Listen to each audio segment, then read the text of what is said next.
meus irmãos, minhas irmãs, meus amigos, todos vocês que são ouvintes do canal Obed Ferreira, né? Estamos passando por aqui mais esse dia para continuarmos o nosso trabalho, né, de compartilhamento da palavra de Deus, de tudo aquilo que o Senhor tem nos revelado, né, e nós temos aprendido muito no convívio com os irmãos. Então, continuaremos estudando sobre a conquista de Canaã, a conquista da terra prometida, né? E neste momento o povo de Deus chega ali à margens do Rio Jordão, preparados para aquela tão importante travessia, né? Como anos atrás aconteceu sob a liderança de Moisés, quando atravessaram ali o Mar Vermelho. E aqui, o povo de Deus agora vai fazer essa segunda travessia, não é? Mas eu gostaria de destacar que antes do momento da travessia, né, Deus orientando a Josué, e Josué vai dirigir a palavra ao povo, a palavra aos sacerdotes. Ele vai dizer ali em Josué capítulo 3, versículo 17, nós vemos Josué dizendo: porém os sacerdotes que levaram a arca da aliança do Senhor pararam firmes em seco no meio do Jordão, e todo Israel passou a seco, até que todo o povo acabou de passar o Jordão, né? Passaram o Jordão a pés enxutos, assim como foi lá no Mar Vermelho, né? Então Deus começa a repetir os feitos que houvera feito com o mesmo povo anos atrás, sob a liderança, né, de Moisés, né? E nós vamos perceber neste dia algumas maravilhas que Deus operou e que nos faz acreditar, nos faz crer, né, que as vitórias que nós temos obtido ao longo de nossas vidas não são méritos nossos, né?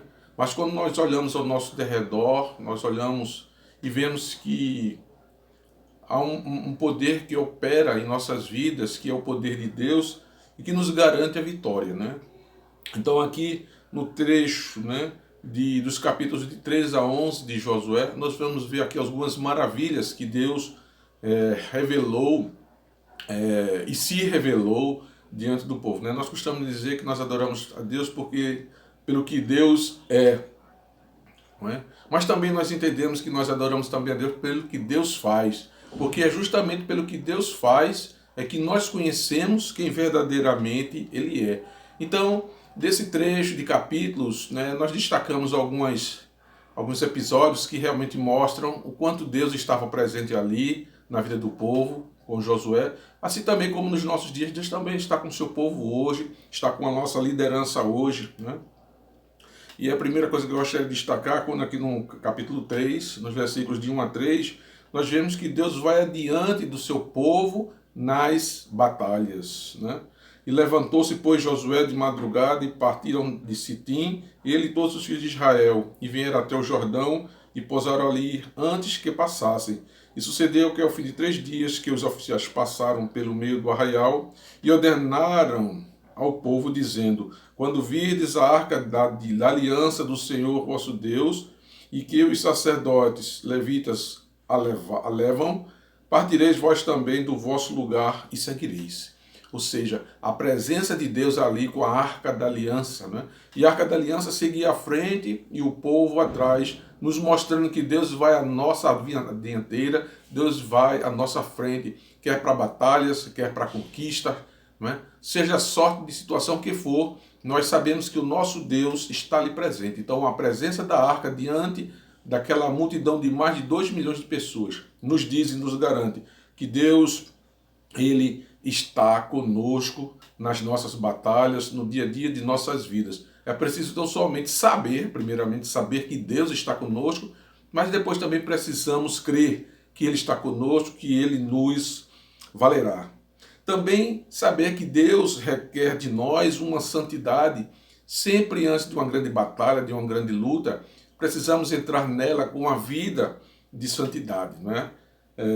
Josué capítulo 3, versículo 5, Josué vai dizer: disse Josué também ao povo: santificai-vos, porque amanhã fará o Senhor maravilhas no meio de vós. Então a santidade também é um outro pré-requisito para que o homem possa ver, perceber plenamente as maravilhas que Deus tem feito em sua vida. E mais uma vez relembrar o homem não é, de que sem Deus o homem não é nada. Em pequenas obras, né, pequenos feitos, o homem ainda consegue fazer, acreditando que está fazendo por sua própria força. Mas lei do engano, né? O homem precisa saber que mesmo nos pequenos detalhes, né, há toda uma diferença. Em terceiro lugar, Deus estabelece um memorial, né? E a importância do memorial é trazer à mente do homem e não de Deus, né, de que há um pacto, de que foi feita uma aliança, né, um pacto entre o homem e Deus, entre a criatura e o seu Criador. De sorte que os memoriais são postos para trazer o homem a memória do pacto feito, como um memorial feito entre Deus e o homem, né? Josué 3,14. E aconteceu que, partindo do povo das suas tendas para passar o Jordão, levavam os sacerdotes a arca da aliança, né? Então, nesse episódio aqui, desse trecho, nós vamos ver aquela passagem entre quando são levantados por Josué 12 homens, 12 representantes das tribos, e cada um, ainda com o rio seco, ele apanha pedras, e com essas pedras eles vão erguer justamente ali um memorial, né? Para trazer sempre a memória do povo de que Deus esteve com eles ali naquele momento. Um outro aspecto importante, não é, da revelação que Deus faz de si ao homem nos momentos de grandes conquistas, né, é que Deus faz aliança com o seu povo no deserto. Josué capítulo 5, versículo 4. E foi esta a causa porque Josué os circuncidava, não é? Mas nenhum dos que nasceram no deserto pelo caminho, depois de terem saído do Egito, haviam sido circuncidados. Esse texto fala justamente da circuncisão, né? A circuncisão como um exemplo, como um modelo de aliança que Deus faz com o homem. É verdade que essa circuncisão que foi feita aqui no Antigo Testamento é diferente da circuncisão que nós fazemos hoje. Hoje, a circuncisão é do coração, né? Aqui, nesses dias, a circuncisão era o corte do prepúcio, né? Do menino, do rapaz, do homem, né? Indicando ali a aliança. Mas essa circuncisão, ela se tornou incompleta, porque não basta para o homem apenas fazer uma circuncisão, mostrar um sinal físico, mas essa circuncisão ela tem que refletir, ela tem que destacar um caráter íntimo, um caráter espiritual, né, que coloca o homem numa condição de aliança diante de Deus. Então, de que adianta o homem ter o seu prepúcio cortado, né, mas se o seu coração ainda não foi entregue a Deus, ainda não está em obediência, ainda é rebelde.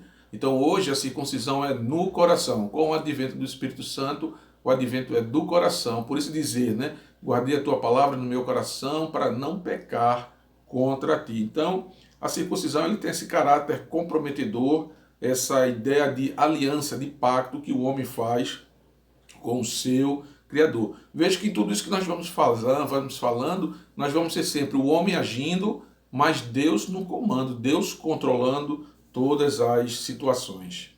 Um outro aspecto, um quarto aspecto que eu destaco é que Deus celebra com o seu povo a libertação, ou seja, a celebração da libertação, a comemoração, não é, daquela libertação. Então foi quando nas campinas de Gilgal, onde foi ali celebrado a Páscoa, né, e sendo Páscoa, comemorando a celebração da saída, da libertação do povo hebreu ali do cativeiro egípcio, né? E sempre que o judeu celebra essa Páscoa anualmente, ele relembra dos livramentos que Deus fez, né? E quem de nós não tem em nossas mentes alguma ideia, alguma situação em que nós entendemos que realmente foi Deus que nos livrou? Mas o que mais nos chama a atenção em termos de livramento é que, assim como Deus livrou o povo hebreu ali do cativeiro egípcio, Deus, na figura de Jesus Cristo, seu Filho amado, nos libertou do cativeiro do pecado. Não é? Ali foi o livramento do corpo, aqui é o livramento da alma, o livramento do espírito, né? Em que Cristo morreu por nós, sendo ainda nós pecadores, que nós éramos dignos do pecado, do castigo do pecado, mas pelo amor de Jesus Cristo, pelo amor de Deus, nós fomos salvos, nós fomos libertos do cativeiro do pecado. Um outro aspecto, Deus se mostra tremendamente ao que crê e é fiel e obedece. Diante de Josué apareceu um homem que tinha uma espada na mão, uma espada desembainhada. E disse ele: Não, mas venho agora como príncipe do exército do Senhor. Veja aqui que nesse episódio, onde Deus se apresenta a Josué, não é, como um príncipe de exército, e aqui revelando já a figura de Jesus Cristo. Né? Então, Jesus Cristo aqui já se apresentando, não é? No Antigo Testamento, Jesus Cristo se apresentando aqui como um príncipe dos exércitos do Senhor. Então, veja que aparição, veja que revelação tremenda. Deus se mostrando ali a um homem, um mortal. Mas não era um simples mortal, porque nós entendemos pela biografia do próprio Josué de que ele era um homem temente a Deus. Né? E eu costumo dizer que Josué foi um grande diácono, não é? Mas alguém pode perguntar, mas irmão, por que o irmão disse que Josué era um diácono? Porque estudando aqui um pouco da biografia de Josué, dentro desse contexto da peregrinação, nós vemos que Josué servia ao Deus Altíssimo, ele era servo do Deus Altíssimo. Ele também servia ao povo, ele estava ali a serviço do povo, organizando o povo, conduzindo o povo. Também Josué, durante algum tempo, ele serviu a Moisés, ele foi servo de Moisés. Não é? E aqui está caracterizado as 3 mesas da diaconia: a mesa do Senhor, a mesa da igreja e a mesa do pastor. Então Josué foi um diácono que nesse momento aqui, com a morte de Moisés, Deus o convoca para dar continuidade à missão. Então agora Josué ele é promovido a pastor na nossa linguagem dos nossos dias. Então ele é um diácono que é promovido ao ministério da palavra, ao ministério pastoral. E agora, e outra interessante destacar nesse momento, não é que Deus substituir os líderes, mas a missão continua a mesma: conduzir o povo à terra prometida. Um outro aspecto, não é que Deus revela os pecados que estão em oculto. Né? E lá no episódio de Acã, né, quando Acã comete lá o pecado, e Josué, sabendo que o povo estava passando por dificuldades por conta de pecado de alguém, então o Espírito Santo de Deus, né, ele orienta Josué vai até Acã e conversa com ele, e Josué pede para que Acã ele confesse o que ele talvez tenha cometido. E Acã vai dar a seguinte resposta: verdadeiramente pequei contra o Senhor, Deus de Israel, e fiz assim e assim. E ali a gente vê aqui Acã, ele confessa. Então, o povo de Deus estava passando por dificuldades naquele momento, né, por conta do pecado de um homem, né, e esse pecado precisava ser retirado do meio do povo. O povo havia se santificado lá na partida, antes da travessia do Rio Jordão, né, o povo já havia se santificado, mas aqui aparece esse personagem, né, dificultando a vida do povo, cometendo pecado, cometendo a desobediência, que Deus havia dado uma ordem que não se pegasse nenhum dos despojos, né? Mas ele escondeu uma capa, né? E aquele ato, aquela desobediência, custou muito caro a vida de Acã, inclusive da sua própria família. Bem, nós sabemos o desdobramento desse episódio. Outro episódio que eu gostaria de destacar, veja quantos episódios a gente vai destacando da presença, que registram a presença de Deus à frente do seu povo, né, mostrando que o homem sem Deus, ele não é nada, mas com Deus ele passa a ser tudo. Né? Deus se mostra tremendamente àquele que crê e que obedecem. Outro episódio, né, quando Deus se revela a Josué e o povo estava ali numa dificuldade na batalha, estava perdendo na batalha. Então Josué falando a Deus, conversando com Deus, e Deus mostra ele e dá a ele o poder tremendo, né, de clamar sobre o sol e o sol obedecer.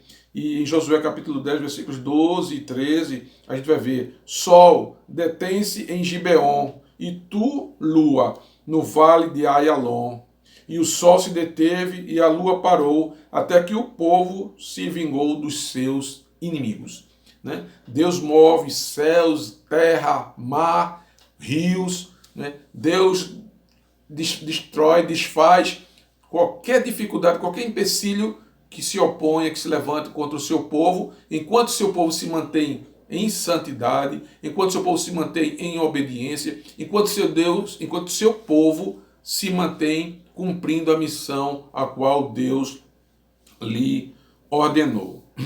Outra conclusão que nós percebemos, e todas essas conclusões que a gente está fazendo aqui, está falando, indicam conquistas que o povo teve. Não foram apenas conquistas na batalha, mas principalmente conquistas ao perceber o agir de Deus naqueles momentos difíceis, naqueles momentos cruciais em que o homem precisava realmente da ajuda de Deus.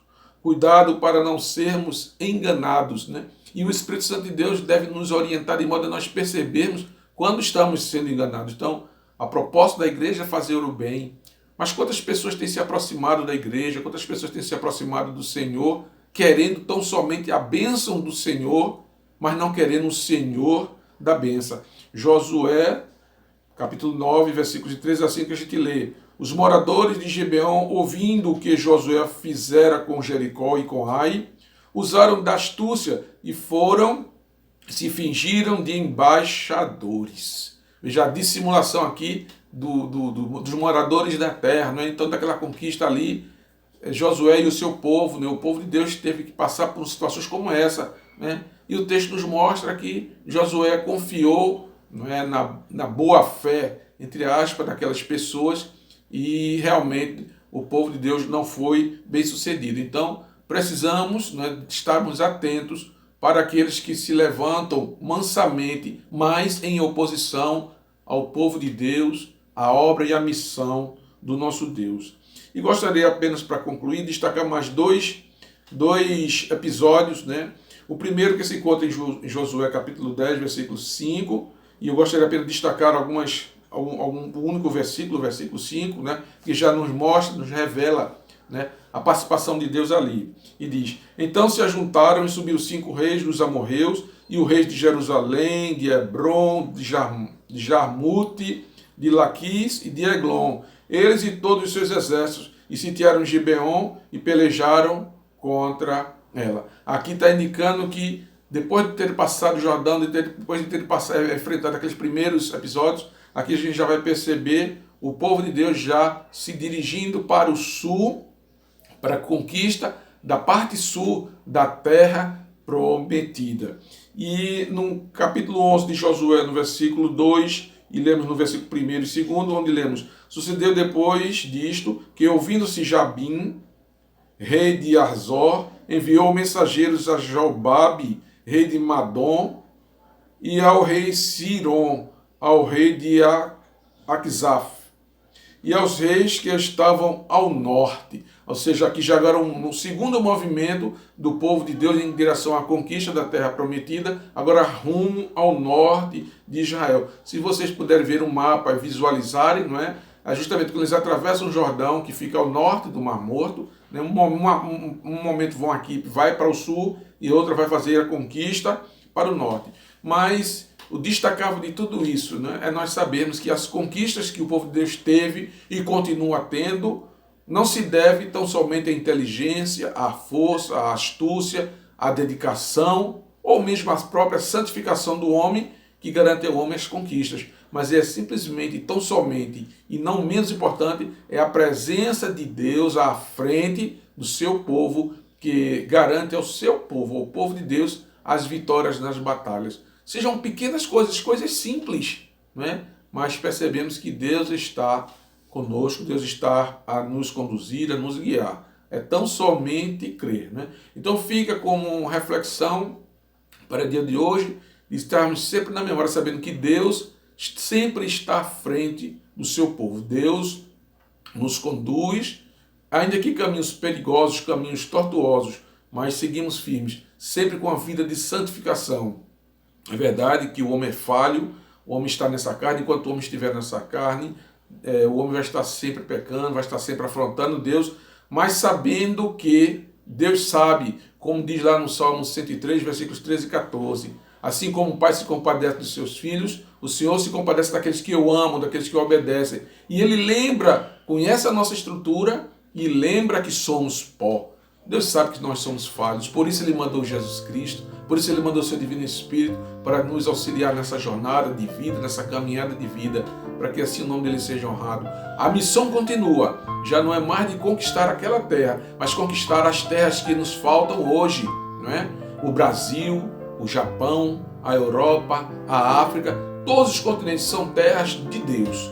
Terras que existem lá pessoas que ainda não conhecem a Deus, pessoas que não ainda receberam Jesus Cristo como Salvador, pessoas que ainda não estão submetidas ao domínio, não é, espiritual do Santo Espírito, e pessoas precisam ser conquistadas. terras precisam ser conquistadas não mais para o povo de Deus, mas para o próprio Deus, né? Então, a missão continua. Mudaram-se os personagens. Hoje os personagens não são mais Moisés, Josué, Caleb, mas os personagens hoje são eu, você, cada um de nós, com a missão de conquistar a terra para Jesus Cristo, né? Então, ficamos felizes de poder participar juntamente com Deus dessa grande obra, dessa grande missão, até o dia em que Jesus Cristo raiará nas nuvens para consumar toda a missão. E aí sim, todo joelho se dobrará, toda língua confessará, arrependidas ou não, mas todas conhecerão e reconhecerão que Jesus Cristo é o Senhor. Então, concluindo, gostaria de dizer que lembre-se de que tanto eu como você, nós temos a missão de continuar a obra do Senhor, né? Somos co-participantes dessa obra da proclamação do Evangelho. Por isso nós estamos aqui compartilhando. Então veja que em poucos capítulos nós percebemos aqui pelo menos 12 ações, 12 presenças marcantes de Deus na vida do povo. E se nós puxássemos mais um pouquinho por esse texto, né, uma simples vírgula não daria mais pelo menos uns 5 ou 8, né? 5 ou 8 demonstrações da presença de Deus no meio do seu povo, tá certo? Mas por enquanto, esses 12 pontos que nós fizemos aqui, né, já são suficientes, né, para nos deixarmos tranquilos e saber que Deus está conosco, mas ao mesmo tempo nos trazer à memória e sabermos que nós precisamos de ter vidas consagradas, vidas santificadas, né? Filhinhos, não pequem, mas se pecardes, tende vós um advogado, Jesus Cristo, homem, não é? Vamos se esforçar para não pecar diante de Deus, mas se porventura pecarmos pela fraqueza, pela fragilidade da nossa carne, não é? Então nós temos um advogado que é Jesus Cristo. A carne é fraca, né? Mas o espírito deve estar preparado. Portanto, tenham um bom dia na presença do nosso Deus e até a próxima oportunidade. Fiquem na paz.